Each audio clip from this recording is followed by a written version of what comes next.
Hey guys, so in this video we're going to learn how to change the margin of a page in Google Docs. So first what we're going to do is we're going to go to File and then Page Setup. Once we click there, we can see the margins which are set in inches.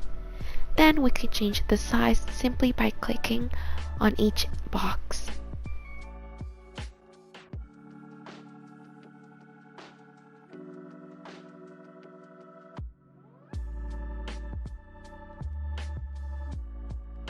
There's also many options to choose from if you would like to change the paper size. You can also set these margins as a default, meaning that every time you open a new document, you get these exact margins.